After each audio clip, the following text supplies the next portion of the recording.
Hello and welcome to Meet Your Inspiration podcast with Meri and Rich. Here we're talking about inspiration, motivation, and empowerment. Our guests are ordinary people who became extraordinary, and with sharing their stories, we want to empower you to become the person you want to be, to go beyond your dreams. Today, our special guest is Liu Batchelor.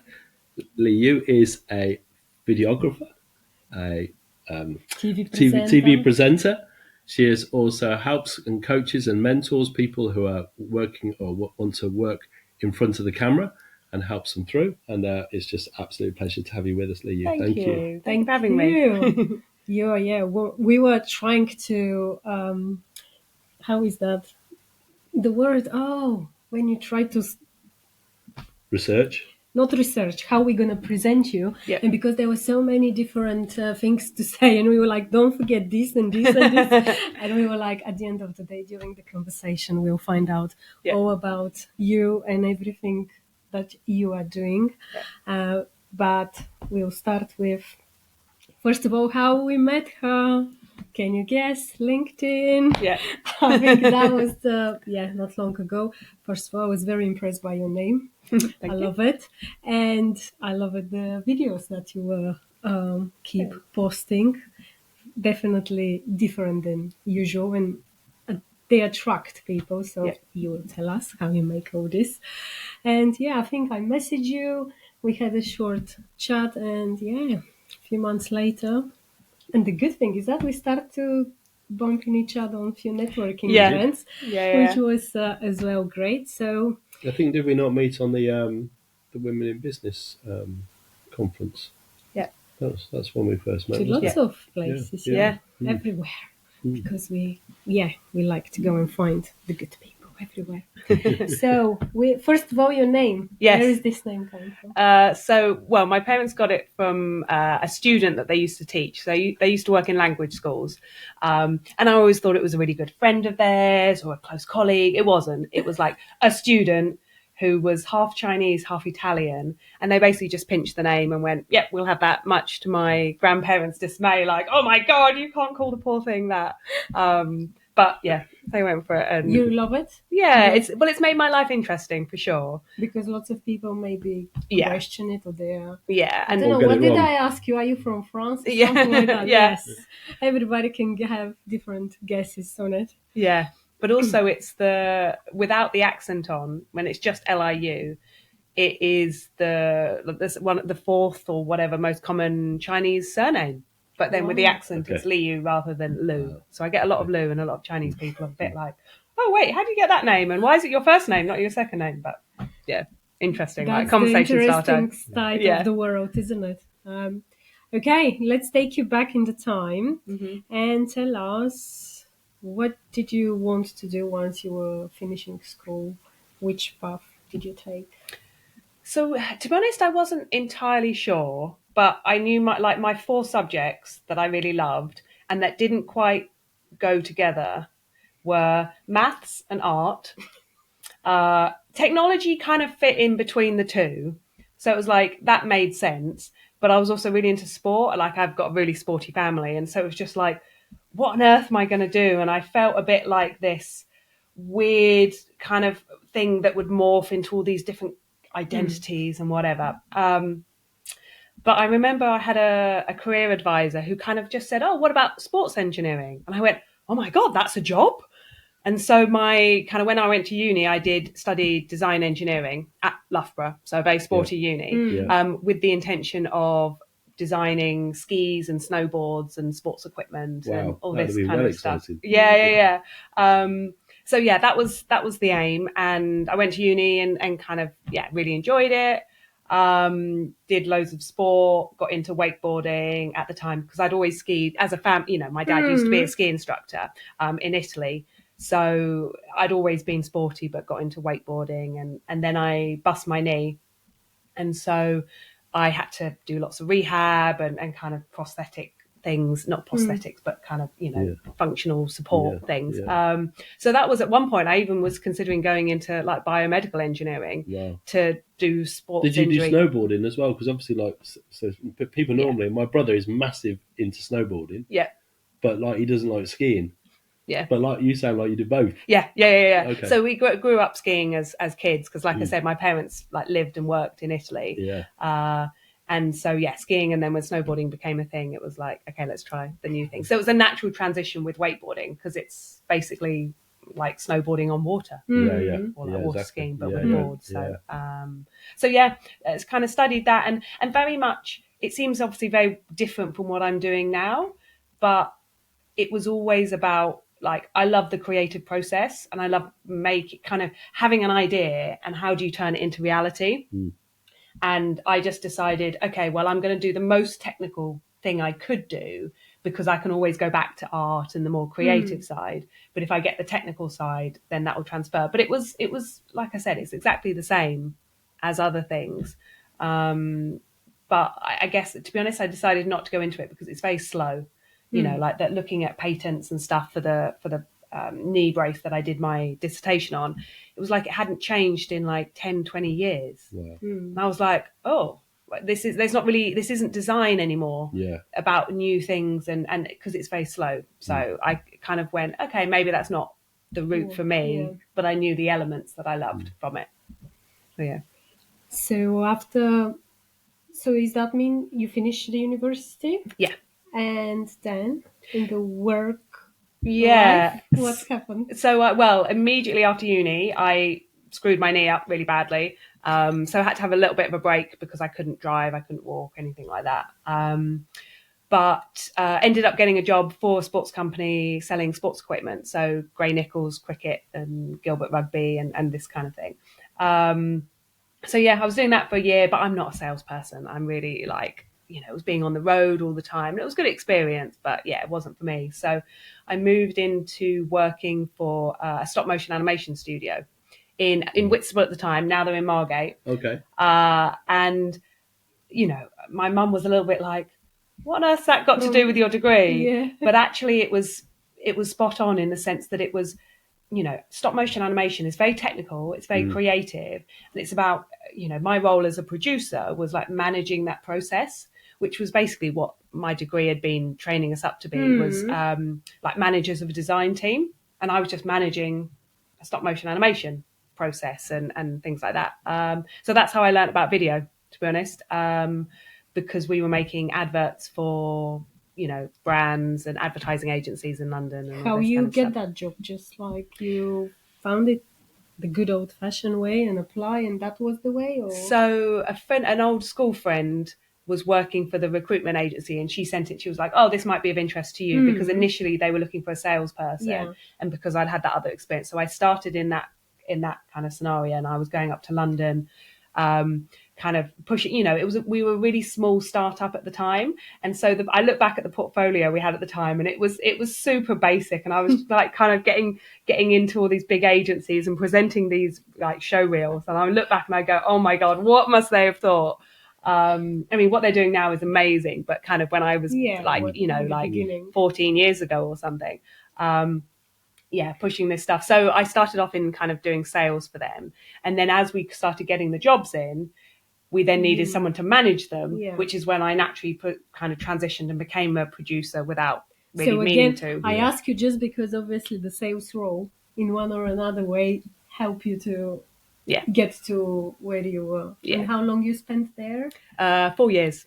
Okay. And it was an amazing job. And, whenever I talk about it, people go, oh my God, that was like the best job. And it really, really was. It was really cool. It was like a young team, kind of startup, all this kind of thing. And tell me a little bit, how does that work, that kind of animation? So what are you using? Are you using dolls, or what are you doing? Yeah, so it's like Wallace and Gromit is one style. Yeah. So we would do claymation, which is where it's all plasticine models. Yeah. But nowadays, I like plasticine's very, it goes dry, and there's limit, and you do use it so many times and it starts to kind of break down. Yeah. So often, it's puppets. You make kind of wire framed puppets, and sometimes they might have like a claymation look, but you come up with all sorts of different styles, and a lot more on TV might be animated than what you think. So, if you see a toy moving around, it could be that it's stop motion, because and it's the one where you move it a little bit, and then they take a photo, and then you move it a little bit more, and take a photo, move it a little bit more. And so it's that like bit by bit where the animator will be shooting a whole day, and we'll get, depending on the complexity, anywhere between 2 seconds in a whole day. And maybe if they're really good and it's quite a fast one, like maybe 15 seconds a day if you're lucky and really good. So yeah. Wow, that's serious. Yeah. Wow. Yeah. Tiny, tiny, tiny little movements, and taking a photo every time and then combining that. Because obviously you can't move too far, because otherwise it looks like this. Yeah, exactly. So yeah. But we also used to do team building, like animation team building workshops. So we go into corporates and we teach them to do stop motion, and they'd have little plasticine kind of fat morph like models that we'd give them, and they'd kind of dress them and all this kind of thing, and then they'd animate them. And they were a bit like that. They'd like this movement, but then it's 2 hours. They've got 2 hours and they make a 30-second little piece of this clay model dancing around, or doing business or something, but this little clay model. But the patience involved in that is phenomenal, isn't it? It is. Definitely not for me. Yesterday I was having a chat with a friend that I think something's going wrong with me lately. I want everything now. And I imagine for a job like that is...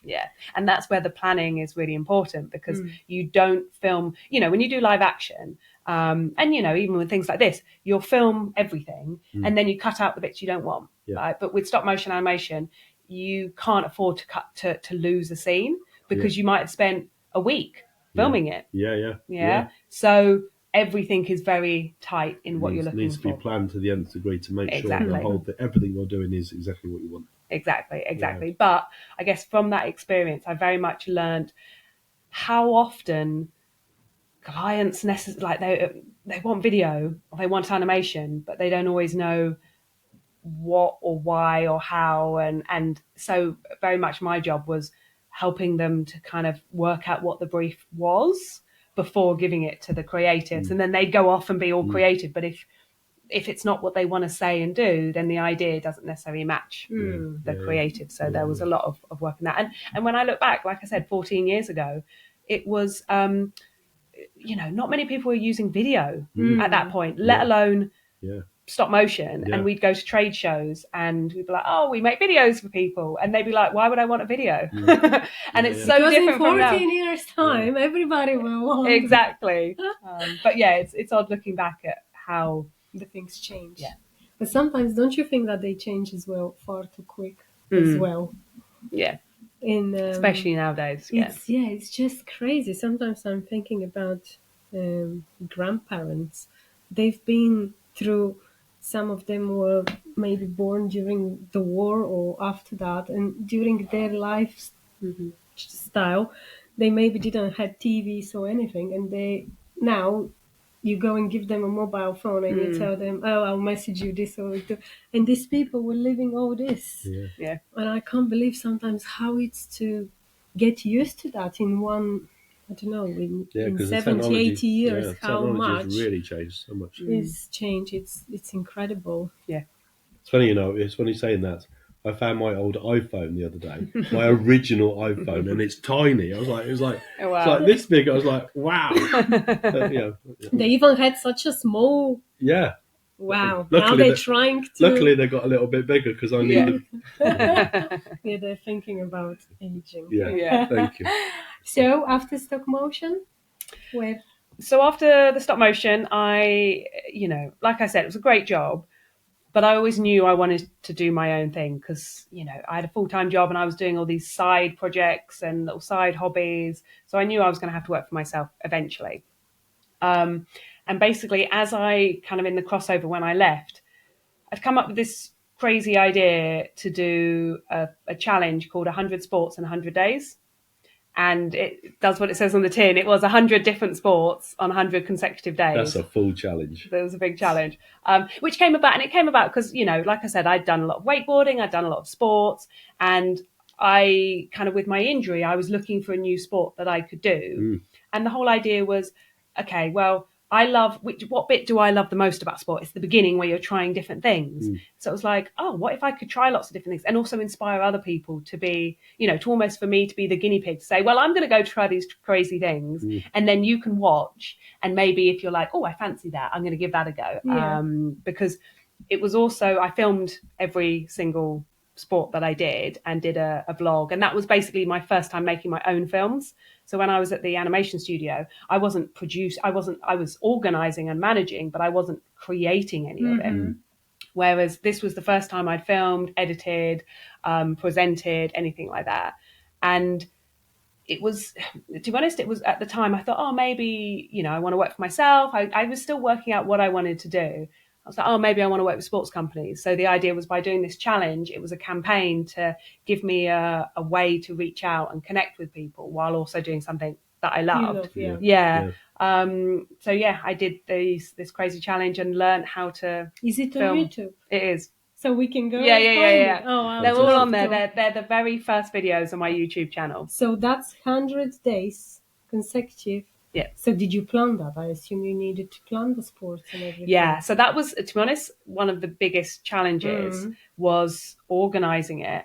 And I basically went out and listed as many sports as I could think of, Googled the hell out of it, and just found all the clubs, starting off what's local to me, and then it gradually expanded, and just put them in, slotted them in. Is it quite hard though? I mean, it must be quite hard to find 100 sports. 100, I can't think about it. Well, yes and no. So once you get started and you say, right, racket sports. Okay, how many racket sports can you name? You can probably name 4, 5, maybe. Yeah. Okay, what about athletics-based summer sports? Okay, what about team sports? Okay, you can probably name 5, 6, 7 team sports. When you start to group them, actually they start to build up. And there were things like, I didn't do surfing, for example. I didn't do kite surfing. So they were like big sports because of the weather at the time. Yeah, of course. Because I did it over winter.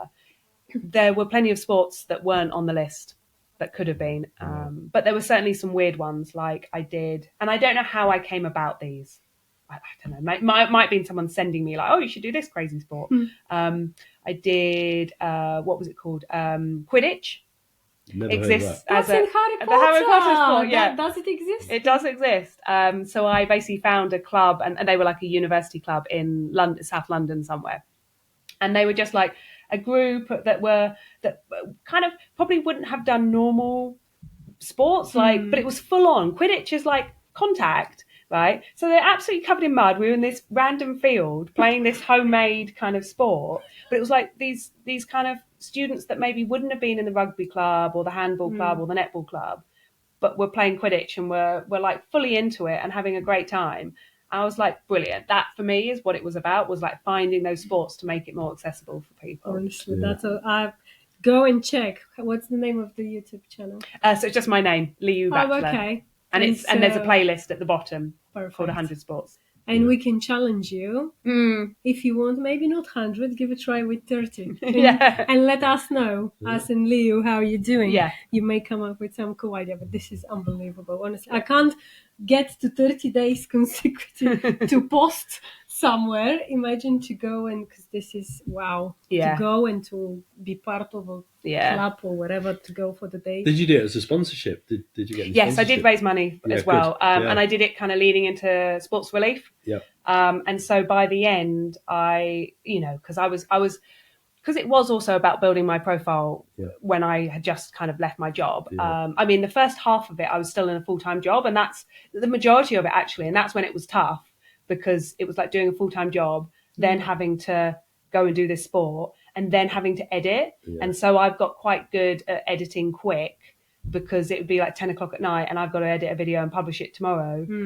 Otherwise, both to keep up with my own schedule, but also if I don't do it tomorrow, then I've got to do 2 tomorrow. And if I'm then behind on that one, then I've got to do 3, and then it becomes unmanageable. So I was like getting really, really quick on blogs and putting stuff together. And that's a good way to learn as well, isn't it? And to perfect what you're doing. Exactly. So what's important, not important. Yeah. And it enabled me, right, what's my format? I think that's where, how I was able to do it, that I did a test one at the beginning, and I went, right, and I knew what my shots were going to be, or the key shots to tell the story. And then I could and then the body of it was whatever came up during the sport. And, I had an old GoPro. And so I watch it now and it's like sick inducing, like, because it's all shaky. And usually you would leave a phone, obviously the way how you record on one side, and that's it, isn't it? You didn't have someone to come and record for you. No. So I guess that's very much my style now, is self-filming and teaching, others. And that's a lot of what I do, is that self-filming, because there was no way to do it. And things like, when you're doing stuff in the water, okay, how do you manage those sorts of things? While also doing the thing and engaging with people. You are just awesome. You are always like a bow, how is called this energy bow, wherever you say you this big smile and non-stop energy, I think. And obviously what you're saying about sports is exactly can match you, but 100 days, I still can't believe that. But I'm really intrigued once we finish to watch this. Okay, after this 100 days, how did you actually start to work for yourself? Or Yes, so I finished that. I managed to get a little bit of press from that. That was quite good, and I ended up. I actually got invited to 10 Downing Street as part of Sports Relief, and met David Cameron and told him about Quidditch and Octopush, which is underwater hockey, which was another one. Wow, that's amazing. So that was a good kind of starting to get myself out there. And then. What did I do after that? So then it was the classic, okay, right, now I've actually got to find work. I've got the promo piece here, but how do I actually find the work? And in all honesty, I think, you leave a company, you're like, right, I'm going to go out on my own. And it was like, oh God, I don't actually know. And so there was a lot of time of like working things out, and, I was doing some events because I'd done, organizing and things like that. And again, at uni, I'd organized lots of sports events. I was doing a bit of kind of marketing stuff, kind of, basically pulling projects together, really, of one sort. Because at that point you got to sell as well, because you're selling yourself to people, and obviously you want to earn some money out of it, don't you? And it's not an easy thing to have the confidence to do that. Yeah, and I think, to be honest, I was not very good at selling. Like, I was good at engaging and connecting with people, often through, hey, I've got this crazy project, do you want to get involved, type thing, but not very good at selling. So I guess I built up relationships, but I still I feel like I kind of get work in spite of my probably not being very good at selling and kind of asking for the work. But I don't know, you do enough things and you put yourself out there, and people tend to come to you, really. Did you reach to someone or to help you on the journey, or to ask some questions about, obviously, when you are working for yourself? Because there are lots of questions that people got. Yeah, so I did a creative entrepreneurs program that had become available in Folkestone. Okay. So I joined that, and meeting other people. And I think that's where I got my first job, was through someone else who was involved in that. And it was like organising and promoting kind of activities to be hosted on the Harbour Arm in Folkestone to attract families and stuff in the summer holidays. So I was organising sports events, promoting them, that kind of thing. So it kind of brought all my skills together. So it was stuff like that. And then that, I guess the next big project that I took on was kind of going, okay, I've got an idea of the sort of people I want to meet. I want to meet other people who've got ideas, who are doing things, who are up, who are excited. But not really being sure where they were or how to get to them. So I was like, oh, it's the sort of people that kind of maybe go to TEDx events and love ideas and creativity. But there aren't any, or there was one, but it was like once a year in Tunbridge Wells. So I went, I wonder what if I was to put on an event. And that kind of snowballed, to be honest. And that's where TEDx Folkestone started. Amazing. So I basically chatted to the guy that ran the co-working space where I'd kind of set myself up, and said, I've got this idea, what do you think? Can we do something? And we basically were like, you know what, let's just put on an event and kind of go, hey, I've got this idea. Is anyone up for it? Because at the time I knew I could organize something like that, because I'd done lots of other sports events, but I also knew that I'd organized lots of things where, when you go, right, everyone's definitely going to love this, but you haven't actually asked anyone. And so I didn't want to build something that no one wanted. And so I went, you know what, I'm going to ask. Before I do anything, I'm going to say, hey, what do you think? And we had like 100 people sign up to the Eventbrite, and we had about 50 people turn up. And I was like, oh my God, okay. And before we knew it, we were kind of doing this event, and I hadn't even, properly looked at what does it involve. So did you have quite a few speakers as well? Yeah. So we started up in, 2016. Yeah. Had a little team of 5 of us, and then went out to find speakers. And our first event We delivered kind of, much to all of our, because it's sort of TEDx is run by volunteers, which not a lot of people know. I didn't know until we've been to TEDx. Yeah. I understand that. And so like, our production manager was a lady called Caroline, and like she was a project manager, but she'd never run events. And so we're all kind of going, oh my God, this is actually working and actually happening. But yeah, we had 13 speakers for that one.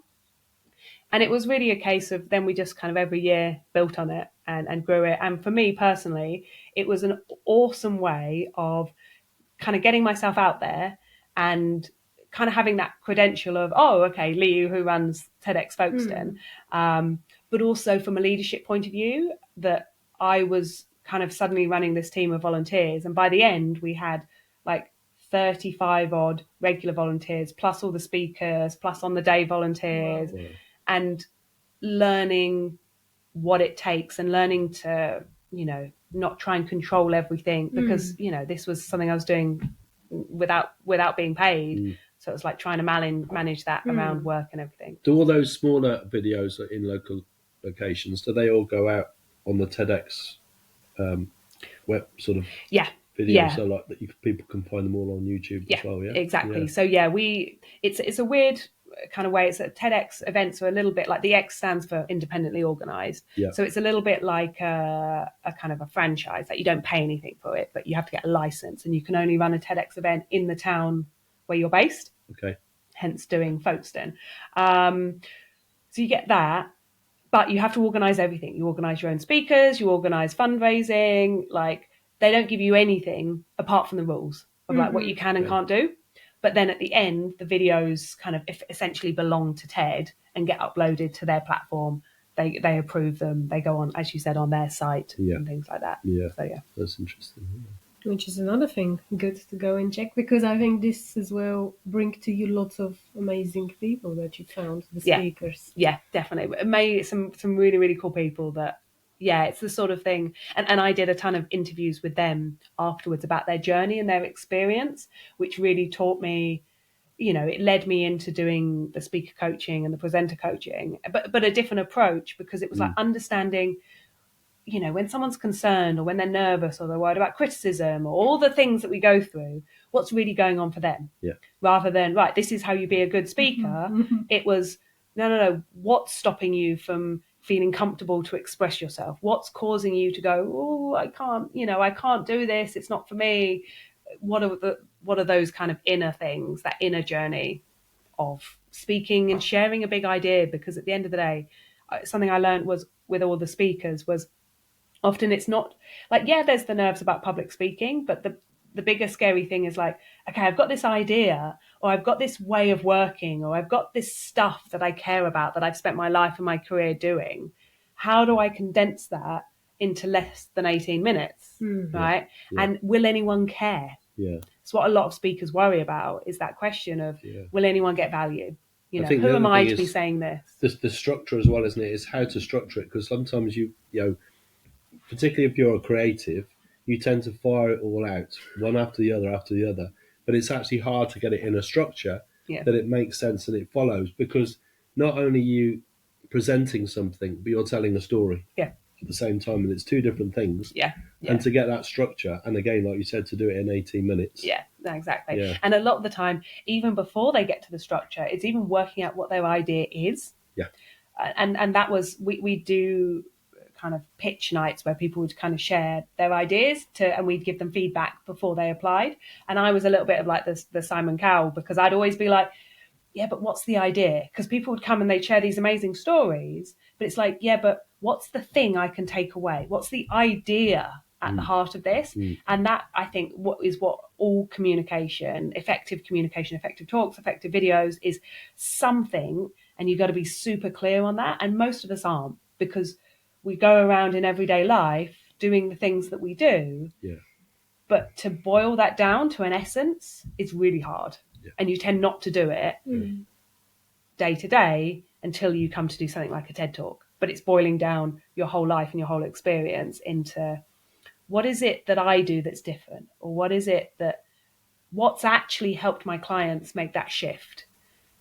And codifying it, really, I guess, is the tricky bit. Sounds like it's a really good challenge to actually sort of set yourself to sort of, could you do it? Yeah. You know, to piece it together. Yeah, definitely. Yeah. It's Is a big it one. still going on, TEDx Folkestone, or not at the moment? No. So I stepped away from doing TEDx Folkestone largely because, you know, it was a lot of Lots of a lot time, of I work and a lot of time, assume, and I put my all into it, and I loved it, so I couldn't kind of compartmentalize it.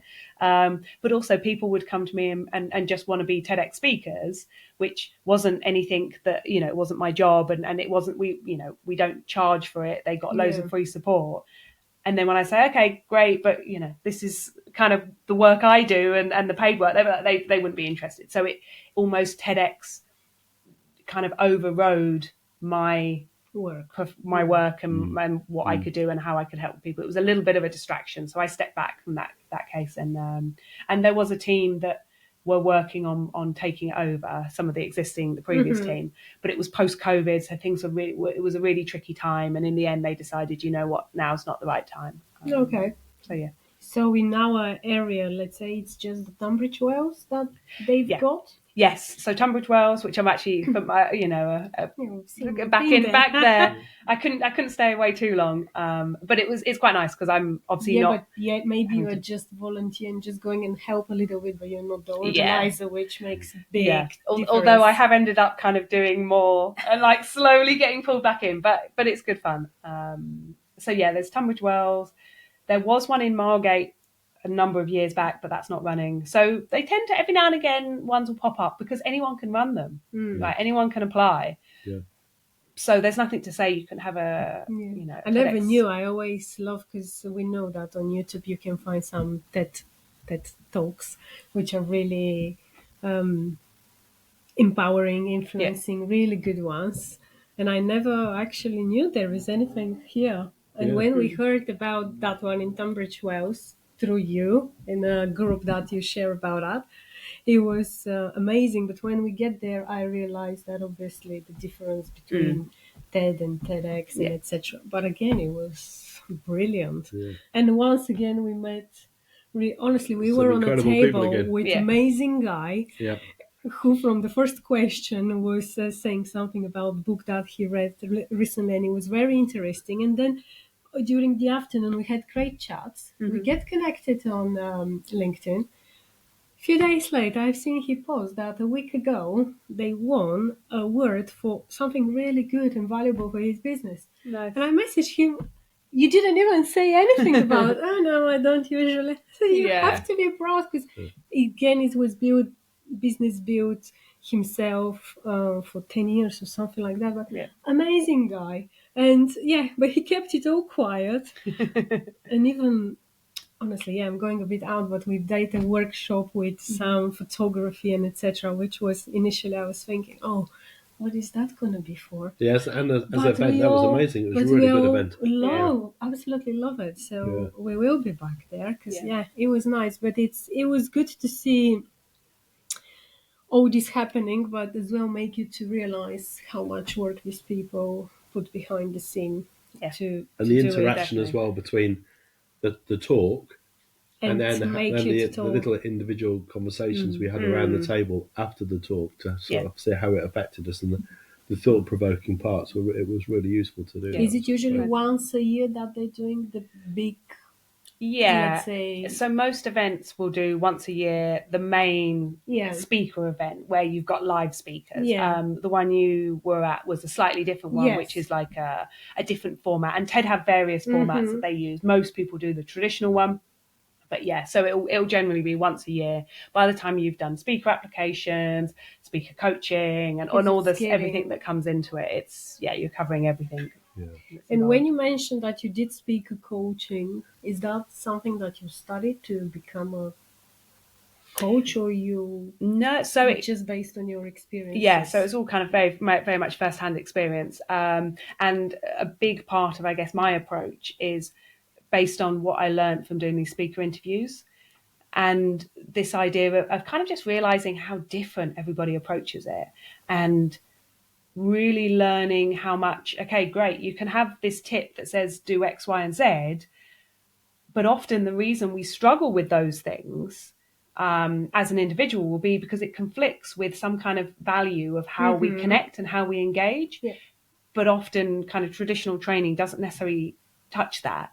And so my approach is kind of less about saying like, this is what you should do, and more about going, right, how do you naturally communicate?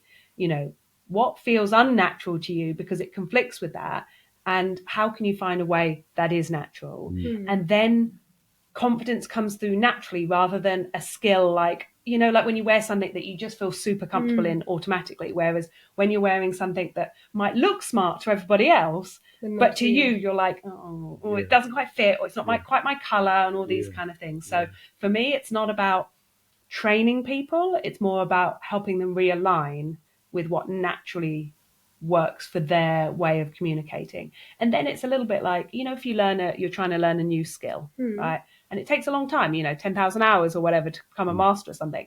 But if you can kind of hack that and find a way that you already do it and just make it work in that context, suddenly you don't need to do all the practice because you're already there. Yeah. This is what recently I'm thinking, obviously, talking a bit more about, let's say, the social media.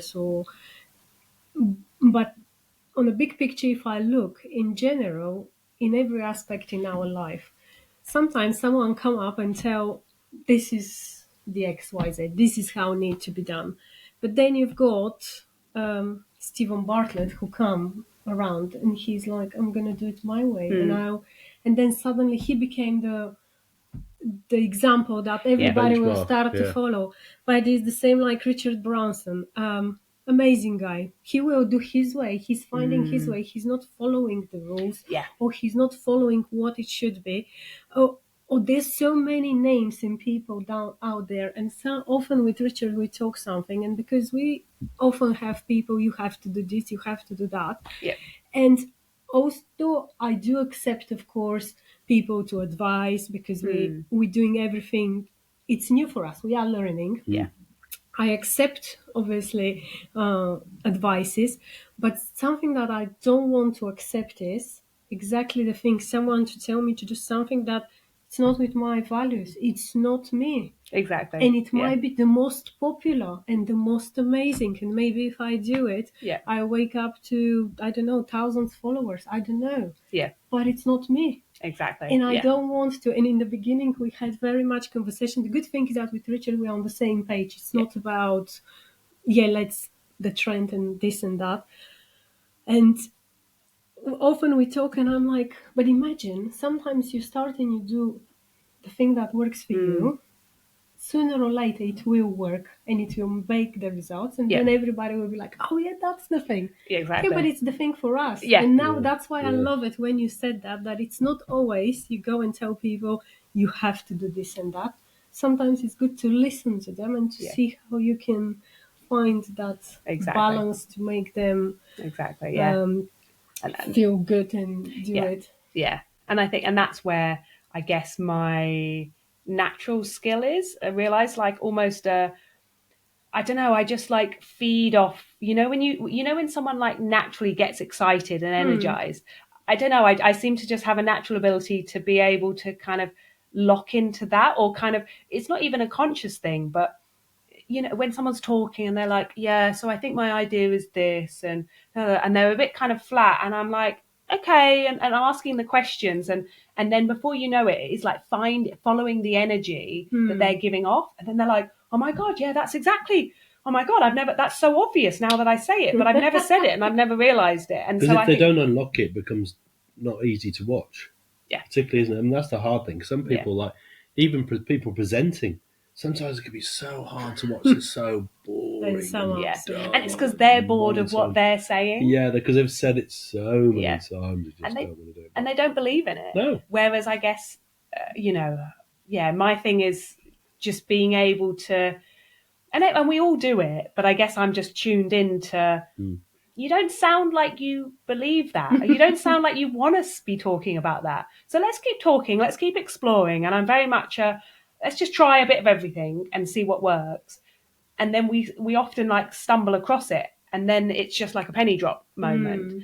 And so it's, yeah, like I said, I'm kind of glad because I've not had any presenter training or any formal training myself. And I've not been trained in also either in like, right, this is how you must do it, which I'm glad about, because otherwise, again, it would go, this is the way, and that's not my way. And also exactly. It's a different way that, it doesn't work for everybody, but for a lot of people, they're like, oh yeah, okay, yeah, I suddenly feel like I've got the freedom to be myself. So a lot of what I do is, in some ways, you could say it's not coaching, it's like uncoaching. It's like removing all the crap that isn't them. And then they can go, oh yeah, I just feel natural. And that's all presenting is. And I got some kind of advice from a presenter, like an old science, but not old science presenter, but who used to do, like, do you remember like How To and those kind of shows? Yeah. Those kind of things. And yeah, when he was talking, he was very much like, yeah, presenting is just, you want to get rid of the presenting and just get back to yourself. And that gave me a lot of confidence, because I often thought, okay, I'm just like winging it. I'm just, I don't really know what I'm doing. And he's like, no, that's what you want, because you're just being you. And you can only allow your natural energy to come through if you haven't got all the layers of other stuff in the way that are kind of blocking you from being authentic, really. Tell us a bit, you had a TV presenter career. Yes. So Tell us a bit. Yeah. So I was doing travel presenting. So I did a number of shows that went out on Amazon Prime and Sky. And to be honest, it was like the best job ever, in the sense that it was perfect for me, because I'm not a studio presenter. Like, I'm dyslexic, and so you give me an auto cue and I freak out, and like I fall over my words and I go robotic like everybody else does, right?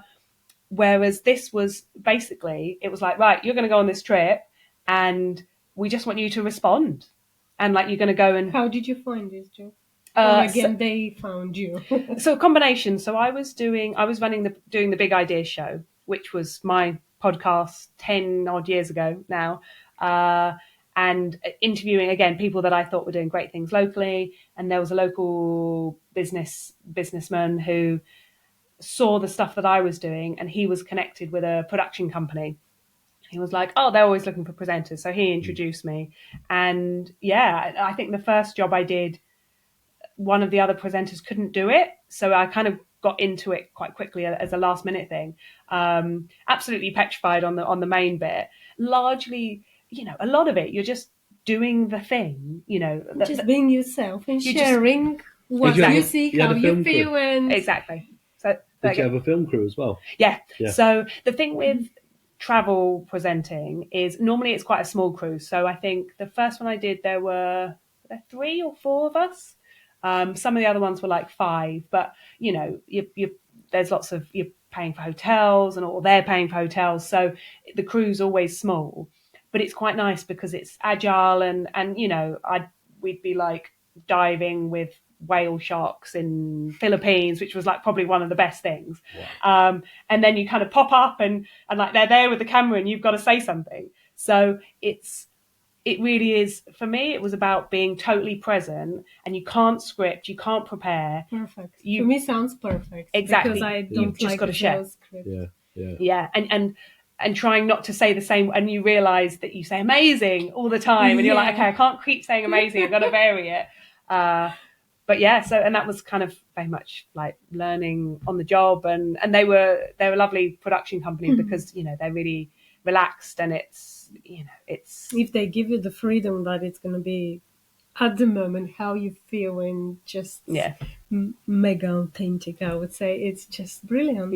So and he always gets me, the producer always gets me on if there's sporty ones. So I did one in Egypt a little while back, and he used the inspiration from the 100 sports, and it was like, right, how many, because it was a resort, how many sports can we do in a day? And I think we did 10 different sports in one day, and they were only short little bits, and like half an hour of horse riding and then half an hour of go-karting and all this kind of thing. So he will always get me in on sporty things, but also interviews. Like, I love interviewing people, again, from the Big Ideas show, and like, what lights you up, all these kind of things. So it was also, I think, knowing your own style and knowing your strengths. And likewise, presenting is a hard gig because there's lots of competitions. There's not very much kind of jobs out there. It depends on, commissioners are, it's tough. Like during COVID, they weren't doing anything. And then there's a backlog.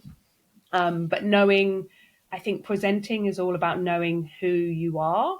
And actually, they're often looking for personalities rather than a presenter. Yeah. And a lot of the time, actually, what they're looking for, and this is where the TEDx stuff, it crosses over. They're looking for, I've had kind of agents and kind of producers talk about the fact that they'd rather have an expert and then teach them to present rather than you can have a presenter who can be a lovely kind of personality. But if they're not an expert, then they're only going to be suitable for certain types of, quite generic mainstream stuff. Whereas you get people like Brian Cox or whatever who are an expert who bring that expertise to life. So that's a lot of what I think, presenting. Escape to luxury at Hempstead House Hotel and Spa, an elegant country house hotel in Batchelor near Sittingbourne, Kent. Relax with indulgent spa treatments. Dine in style with exquisite cuisine. Perfect for getaways, weddings and events. Experience luxury in the heart of Kent. Book your stay today. Be the first to discover Kent's best events all in one free app. What's On in Kent is a new and rapidly growing app where you can find days out information, places to eat, festivals, concerts, markets, and much more around you. Just with few clicks on your phone or computer, you can stay updated with real-time info and explore events across Kent. Don't even think twice. Just download. It's free. I like listening your story, how lots of things that you did were shaping and kind of they play their role even nowadays on what you do. Definitely. And how not sometimes, I think most of the time we don't have any clue what we're doing, what's going to happen or what's going to be in 10, 20 years later. Yeah. But when you turn back, it's like, oh, actually I did that and I met these people and I've been on this place and exactly, it's unbelievable. Yeah. And I love that all these pieces come in and it's just having that time to, a lot of the time we don't stop and reflect, right? Okay, what is the pattern in the work that I've done and what is the pattern in how I've been? It goes back to the TEDx stuff, right? Of it's a great exercise to work out what is my approach. And like my TED talk was around kind of this idea of exploring and experimenting. And exactly as you said, it was kind of, it's probably perfect for people kind of coming out of university or school. Exactly, you said, who kind of like, okay, I don't really know what I want, or this whole, you can be whoever you want to be.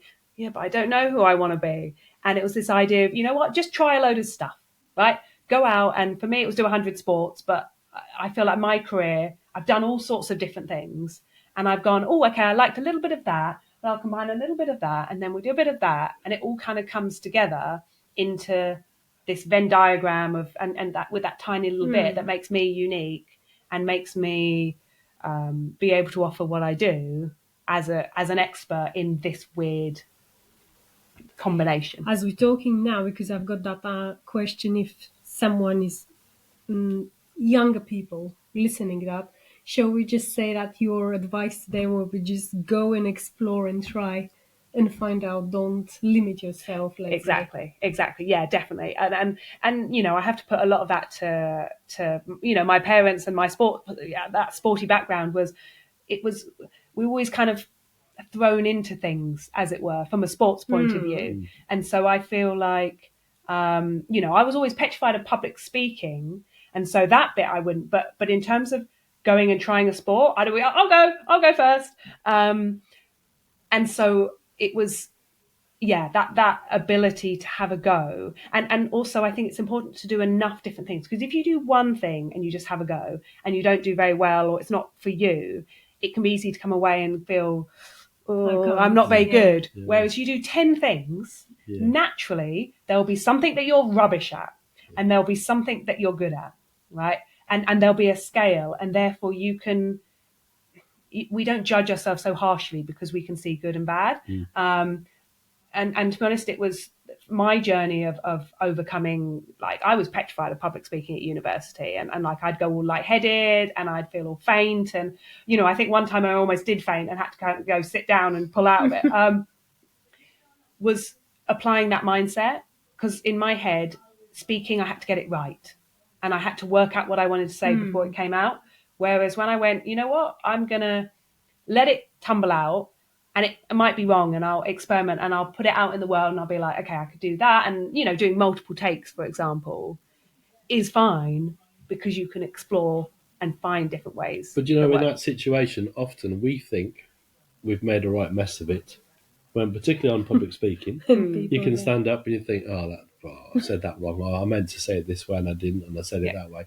And actually, when you watch it back and then you hear the feedback from the people, like, oh, that was interesting, that was amazing, that was really useful. Because we tend to be very self-critical. Yeah. And when we're in front of a lot of people, we're even more self-critical.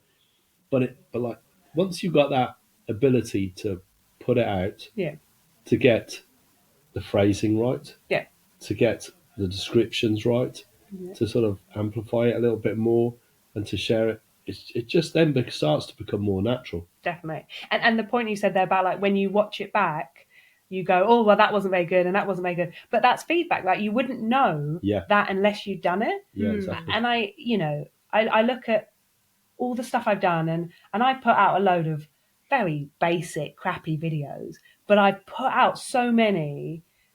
And 100 sports, it was 100 videos. So the improvement and the iteration naturally that comes. I'm sure from first to 100, it was... Exactly. I can see myself, because sometimes we've got on LinkedIn comments on little things about videos, and we're going to go now in your area. Yeah. But how you obviously asked me how I feel if I do that or when I was in the camera.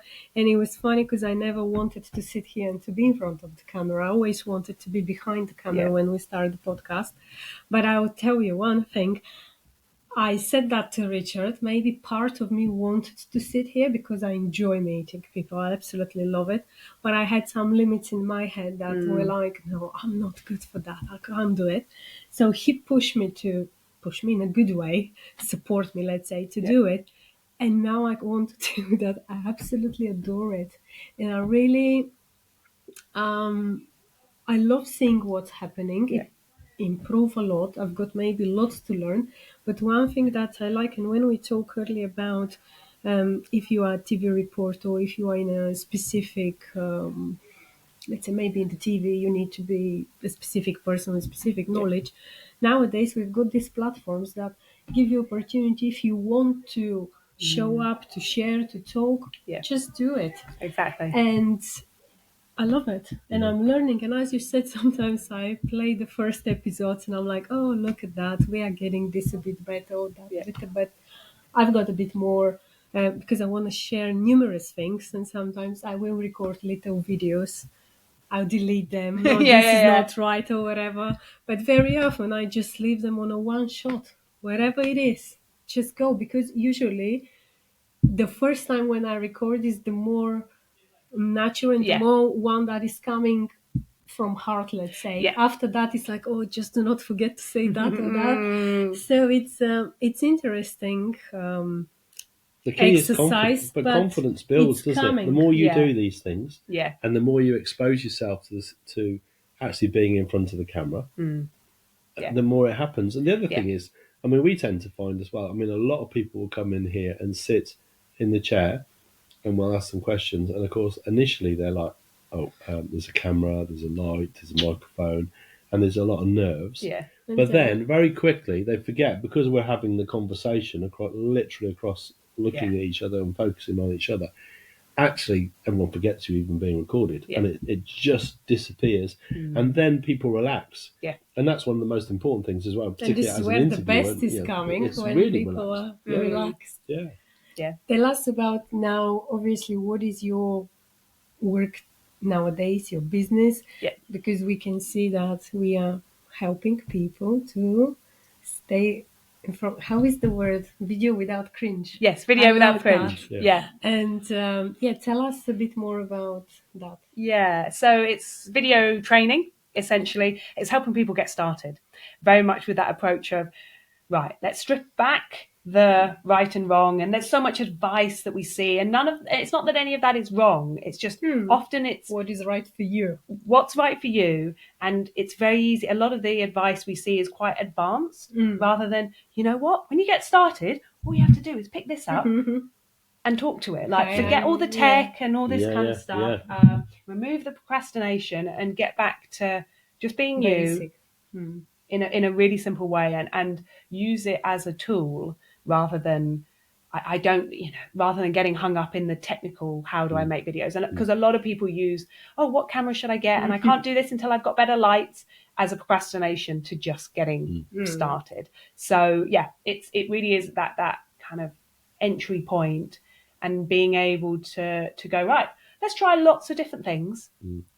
Then it's, like I said, then it's very relaxed. You're going to be rubbish at some of it, and that's good, because you want to rule some things out, and you're going to do some things and it will go, oh my God, that feels so much easier and so much different. Like one of the examples that I love, it doesn't work for everybody, but for some people really clicks, is they'll think video is like, you've got a camera here and I've got to sit in the chair and I've got to talk to it, and they're static and they're still, and therefore they come quite rigid.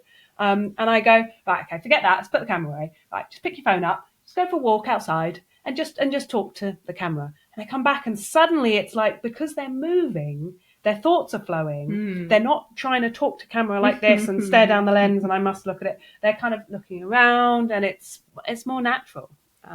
So it's things like that, and allowing people to try different stuff, and also looking at, well, why are you doing it? Like a lot of people get hung up on, okay, well, I don't want to build a social media following, so why would I make videos? And I'm like, video doesn't equal social media. Like, social media is one platform to put all this stuff out, but it's just a way of connecting, right? We're having a conversation here, but if we weren't able to meet in person, we'd do it on a Zoom call, on video, right? Yeah. Or if we couldn't arrange the same time to get together, I might record you a little video and send it to you on WhatsApp, and then you'd send it back, another video back, right? Yeah. It's just a tool to communicate. And so I'm quite, although social media is a great way to build connections, it's also, because it's so fickle, and as we know, it's, LinkedIn is getting harder. I'm like, you know what, just chuck stuff out. See what happens. Use it as a sandbox to see what people engage with, and to find what works for you. And then you can go, right, I want to do I always have these same conversations when I onboard new clients. Okay, well, what if I did them a little video? And then that hour of time with them could be a full hour rather than that 10, 15 minutes I've got to do explaining the basics. We do away with that because they watch that in advance in a video, and then we maximize the time. So using video in different ways more than just social media. That's very creative. Actually, I never look on the video as the way you said that. I get started to use audio messages, if I must be honest. But look, that's absolutely cool when you say about the video messages. So it's just to go. Obviously, video shouldn't mean always social media. Yeah, that's a great point. And you know what? One of the things that's really good about that is if you're presenting something to in a sales role or in a client role, actually, if you do that, often people are, if you're on a face-to-face basis and you're presenting and talking, then people listen for a little bit, and then their mind's distracted, and they go off and think about something, and then they go on, and then they come back to it. But actually, if you've got that video, and they can go back. They can go back and watch it and go, do you know what? I remember that now. And that's the point. Yeah. And they've always got that record of it as well, which is really useful. Yeah. And that's something otherwise is disappeared. Yeah. Yeah. Exactly. Because we can communicate so much more with our body and our voice and all those kind of things. So one example, I've just been updating my website, and I've, throughout my, it's been like almost 10 years working for myself, the amount of times I've updated my website and tried to rewrite the copy, and I'm never happy with it. And it really suddenly hit me the other day. It was like, because I can't express everything that I feel and the energy and the values in words while also being concise and all this kind of stuff. And, you've got to keep it short and don't write an essay, right? And it's like, the reason I always struggle with it is because I try and put the essence of what makes it different. But often you can't describe that in words without it getting wafty and fluffy and all this kind of thing. So I went, what if I just do a video? Yeah. And it's so stupid why I haven't thought of doing this sooner. And I had some videos, but kind of going, you know what, I'm going to do away with 90% of the words because then I can kind of capture, and I feel like the essence, I can say less words, but know that I'll be getting more across because they'll be connecting with me rather than trying to describe myself or my essence in words. Like, that doesn't work. Exactly. Super cool website. That Exactly. First starting with your video, because then it's exactly what it is about. Who are you working with? Is it only about businesses or it's for anyone? So it can be for anyone, but it tends to be businesses because, you know, for me, it's like people who want to contribute in some way. You know, that's what TED Talk's all about, right? Speakers don't get paid. They're sharing their ideas because they want to share knowledge and make the world a better place, often through their work in some way. And so I love working with, you know, a lot of the time it'll be entrepreneurs. It doesn't have to be, but for my approach to work, people have got to be passionate about something, or at least we can tap into, okay, you're doing a sales role and it's not your business, but why do you love sales? Okay, you love supporting customers and you're not that excited about the product, but you love helping people, right? In which case it's like, okay, that's the energy that's going to come through. Because for me, it's like, yeah, you getting the words right is part of it, but it's more about your intention. Like, why are you connecting with this person? Why are you talking to them? Why are you sharing? And it's because you want to impart or advise or educate. And so it's working out what those things are for that person and then working out how we can express them. So yeah, it's got to be people who are at least willing to look at what is the area in their life that they're excited and interested in. So service businesses is quite good because what they're selling is themselves a lot of the time, and their expertise and their knowledge, and they've got nothing to show. No. So all they've got to kind of communicate is themselves and their voice. But also kind of sales teams who want to reach out, want to engage with people, those kind of things. But in general, this will help them not only about the video presence, that's going to be in general how they're going to approach and etc. Isn't it? Particularly Exactly, presentation and how to present and to actually speak really clearly. Yeah, because a lot of the time people will come away and it's like, yes, they've got the skills to make videos and to be on video, but actually what I'm doing is helping them get really, really clear on who they are. What makes you unique? What makes you special? What are you excited about in life? What's the contribution you want to make? And that relates to all communication and even what they're doing in their business sometimes. But the reason I focus it on video specifically is because when you're not in alignment with what's authentic to you, it's hard to communicate and you see the inauthenticity and the misalignment. And that's why most people, when they see themselves, they go, ugh, and they cringe, because the cringe is basically just going, that's not you, or you don't really believe that. And so video enables them to see where they need to adjust. And then when they are aligned, they'll see the difference, like night and day difference, how they show up on camera. Wow. And what about people like me that if you ask me a question, what's your idea of who you are? It's a bit huge circle of lots of things. How you make that smaller? Yeah. So, and that's a lot of what I do is because So that's, there are people like, I'm not all the time. Thanks. And I'm the same. My big challenge and my big worry, you know, my whole life has been, I've got too many ideas and too many things to say, and how do I condense it? Because so that's probably normally the people I work with best. But so my approach to help people is often we've got so many ideas and they're often maybe in our head and we're not kind of necessarily sure which and how are most us and we're most aligned with kind of more in our heart maybe. So my approach is, you know what? Let's start film a load of stuff and see which bits you feel best about. Like when you're speaking, you feel which is the idea that is best for you and most aligned and most authentic. Is it possible to have few which you are passionate about it? Yes. That's not a problem, is it? No, not at all. Like there's a great TED Talk called around like multi-potentialites, like why some people don't have one career. And it's this, you know, it's because you're curious, right? And that's part of it. Okay, yeah, there may be lots of different projects, but your central theme is I'm interested in learning, in people, in curiosity. And then that becomes the linchpin that sticks them all together and you just express them in lots of different ways. And that's always what it is for me, is like curiosity. I'm just like constantly curious and want to try everything. and then that becomes my message, right? Sounds familiar. Is there anything else that you're planning to explore for the next 30, 60, 100 days? I don't know. Have you ever had a thought about to do something crazy again? I have, yeah, and I'd love to do something, but with the work, maybe it's... and some of it also is nothing. I've tried to think of things, but then that's me like forcing an idea, and it's not felt authentic and not aligned. And so those things tend to come like to me or like suddenly hit me.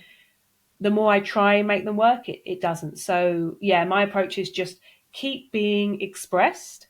And the more I express myself, the more those ideas come to me. But yeah, in the short term, like I'm doing a lot more at the beginning of the year. I want to do lots of a lot of small group sessions to kind of make it more accessible for people, but also so that when you get a group dynamic, everyone's trying different things. And then instantly everyone sees, oh yeah, there's not just one way. There's a million different ways I could do it. Yeah.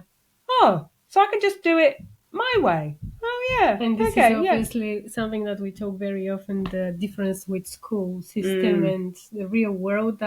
That's actually a brilliant example. If you sit in one room and you see that the same thing can happen in different ways just because we are all different. Yeah. And it's incredible thing to find out, no matter what age you are. Yeah.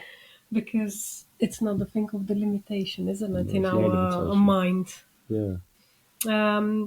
I wanted to ask you, obviously, meet your inspiration. You are far too inspiring for me, honestly. But did anyone play that role for you during your lifetime? Did anyone being kind of inspiration or someone that, oh, I wish to be like them, or they just give you these vibes that to be who you are today? Books, people, family, I don't know. Yeah. So I guess I've never kind of, I wouldn't say I'm someone who's had like one big role model. And I guess partly maybe that's what we talked about finding your own way. In some way that's good because it's enabled me to kind of be myself. But I think in terms of like other presenters, I've always, said that my ideal like series or show would be for me to be able to be something between like an Annika Rice. Do you know her? Like, what was her show called? Challenge Annika. Challenge Annika. To do something that's a combination between Challenge Annika and Louis Theroux. Yeah. And like combine the two. And I'd wear the 80s jumpsuits for sure. I've got my 80s trainers on. Yeah. So things like that. The irony being I never really watched that much TV as a kid, but those were kind of maybe two. There was a book I read that was really pivotal for me as a teenager. Like I said, all those different things. And at school, I felt like, I was a geek and a jock and the weird arty person, and I could be social, but I could also be very introverted, and I was like everything. And as a kid, you're starting to go, oh, I need to be one thing. And there was a book called The Dice Man, and it's kind of quite a culty book, and it's a fiction. It's quite extreme in the fictional side where it goes. But the core message within it is very much around identity. And basically what he uses, it's a psychotherapist that is bored with his life. And so he decides like on a whim to like, right, I'm going to roll the dice. And if it's odds, I'll do this. And if it's evens, I'll do that. And he kind of gives his life over to the dice as a way of exploring different potential sides of himself. Like I said, it goes crazy and extreme. So I'm not suggesting any of that. No. But the idea of, okay, if I've made 6 different potential options, there are 6 different me's that I could potentially be. And so as a teenager, that was huge for me to realize, you know what, I can be sporty and arty and a geek and really introverted and extroverted at other times. I can be all of those things. Absolutely. And that's okay. It is. Yeah. Rather than trying to define myself. And yeah, sometimes I'll be in like baggy clothes and sometimes I'll be smart, and just being able just to morph. let yourself to be you. I think Exactly. This is the biggest freedom that once we found out, it's great. I'm on the way to find it. And I think if any one of the big networks wants to find you a job, then they could definitely, you could resurrect and do Challenge Liu. I would love that. I did a little bit. There was a project I did with Ashford Borough Council that was around encouraging active travel, but it was called Handlebars versus Cars. And the idea was it was a Top Gear style race between me on a bike, on like a really crappy bike as well, and a local racing driver, Tristan Ovenden, in an electric car. And we basically raced across Ashford during rush hour, safely, obviously. Yeah. But it was like this Top Gear style challenge. So that was the closest I've got to Challenge Annika. Oh, that sounds good. That was good fun. Okay, we talk about all this. I would say your work lifestyle is a fun lifestyle as well, and it makes you happy. And but I want to know, how do you find time for yourself, and what you do to recharge yourself, to have all this energy? Yeah. So yeah, it's tricky at times, and but often because I've, as soon as I relax, my brain starts going with ideas. So I have to kind of knacker myself out enough that the ideas kind of stop. I've started doing Tai Chi, and I'm still very much a beginner, and I have to kind of like really calm myself down to even start. So a bit of Tai Chi, a lot of reading, I think. But again, having that balance between, sometimes you pick up a book and it's really good, and again it gets the ideas going, doesn't it? So having a suitably interesting but also kind of boring some kind of fiction that's completely removed. Do you still do a lot of sports there? Like obviously sort of like water sports. Obviously you live close to the sea, and obviously like not at the moment. No? I tend to. Everyone assumes I'm sporty all the time. I tend to have like bursts of I'm super sporty, and then I don't do anything, because if I don't have a clear goal or something that I'm working towards, or an intention, I find it a bit tricky. So I'm in between, but I'm thinking about maybe getting back into doing a bit more rock, like bouldering, kind of indoor bouldering and stuff. The gym, I think where I've had a knee injury, I'm a little bit limited what I can do. So a bit of that, but I did learn to unicycle last year. Oh really? Yeah. So I forgot about that one, but wow, that's a pretty unique thing to do. Not unique, but it's definitely a challenge, isn't it? Yeah, and one of the big things learning that was.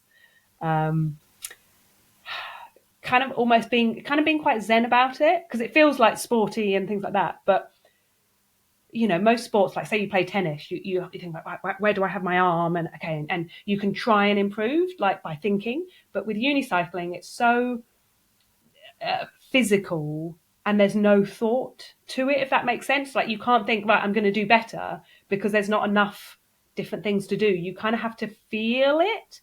And so it was really a switching off for me of, right, I'm gonna get better and I'm going to improve, and just going, you know what, my body will learn this when it's ready, and being able to show up every week and go, I'm going to enjoy being rubbish and being a complete beginner and still not being able to do this, and just almost letting the natural process and the natural learning of my body take its course, which was a big thing for me, rather than, right, I'm going to be motivated and I will do it this week and all this kind of thing. Because that's surely, actually that is one of the most interesting challenges, because it's about balance primarily, and confidence.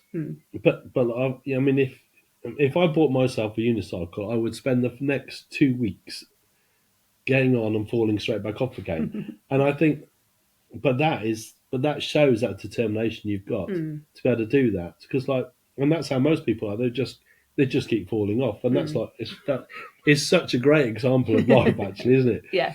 You sort of try to get on and start, and then you just fall off. You try to get on and start and fall off, but to do that, that is a phenomenal thing to. and did someone hold you up and sort of support you? Oh yeah, at the beginning, there's lots of like people holding you on both sides, and then you go down to one person, and then it was trying to like free mount, which is where you like get up onto it without holding onto anything. So I'm kind of, I still can't, I won't say I can do it. I can go probably like 100 meters maybe, but not consistently. So I'm, the guy who basically was a guy locally who was just so passionate about unicycling. And I to be honest, I wasn't even that bothered about learning. Like it was just, okay, yeah, I'll give it a go. But he was so passionate that he kept going. But he wants us to form a unicycle hockey club. You search it, it's crazy, but that sounds even more fun. challenging. It's hard enough to stay on it, let alone with the hockey stick and trying to hit a ball at the same time Exactly. as well. With other people like kind of around you and coming into you and all this kind of stuff. It sounds like multiple accidents all about to happen in 1 second. Yeah. But you got the stick. The stick kind of holds you up a little bit, gives you a bit of balance. But I don't know whether we'll ever get to that I think stage. that's a future Olympic sport, unicycle hockey. Who knows? And one last question I've got, you mentioned a few times about this, how often you've got lots of ideas and here and now, and I've got the same issue. Yeah. What is your solution for that? Are you always going with pen and paper? Do you write them? I don't know what to do, because very often I come up with idea, and if what I start to record them sometimes like an audio, because I forget them, and after that I can't get it. It will become something similar, but it's not going to be maybe in the same way, and I'm getting nervous because I wanted that initial passion moment to be. Yeah. I definitely feel like I'm no expert on that, because it's the same. I think it's, for me, it's trying to have the balance between, obviously having too many ideas gets hard to manage, but also not blocking it. Because whenever I've tried to be like, no, don't think of any more, then it's so I guess it's maybe trying to bring them, I guess, under one umbrella. Often for me, it's kind of, this is where content can be quite useful, because it can be an outlet for them. And as long as, and generally our ideas all tend to fall under one thing. Yeah. Like mine are always about how do I help people share ideas. And it may be a video, some coaching, a crazy project, but they've all come back to that. To how they send their message. And so making content when I'm excited to express it and use it as a way of connecting and sharing helps me in that kind of sense.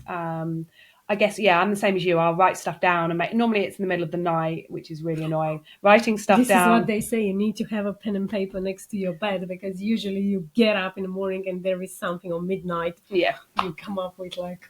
Yeah. I tend to find, though, also, I'll write them down, but I don't tend to kind of necessarily go back to them, because they tend to cycle round. Like an idea will come and then another idea will come, and therefore that one goes out the door. But often it will go full circle and they'll come back, and it'll be, without even trying, it'll be a version 5, 6, 7. And at the right time it will land. So it's almost like, I always think, just allow all the ideas to keep going. And at the right time, it will come to something. And often when that fits in the world as well at the right time. Like I've had ideas, and when I was, like I said about the stop motion animation, right? We were making animations before people were even knew the idea of video, and like I did when I did my interview podcast was like 10 years ago, and I look back now and I'm like, God, if I was just doing that now.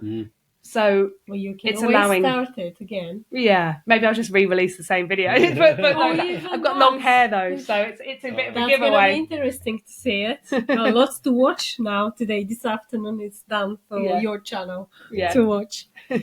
Liu, thank you so much for being with us this morning and sharing really so much. It's been a wonderful experience for both of us. We've both learnt a lot. No, thank you. And I hope pleasure, absolutely. Lots of things, and I love it. Love everything, and I love your energy. I'm so glad that we had a chat and we are talking with someone who is literally saying us very widely, be yourself, and don't worry about that you're going to be different than others. It's the best version that you can be, isn't it? Definitely. To be yourself. So definitely, if you want to find a way to be in front of the camera, without cringe, then do contact Liu. I'm sure we'll put the contact details below, and you can see. And we hope you really enjoyed today's episode. If you're watching us particularly on YouTube, please do give us a like. Please do subscribe to the channel, and also, if you want to support us, please buy us a coffee on the link below. That will help us to carry on, to make it better, and to bring more and more interesting guests. Thank you very much. See you next time. Take care. Bye-bye.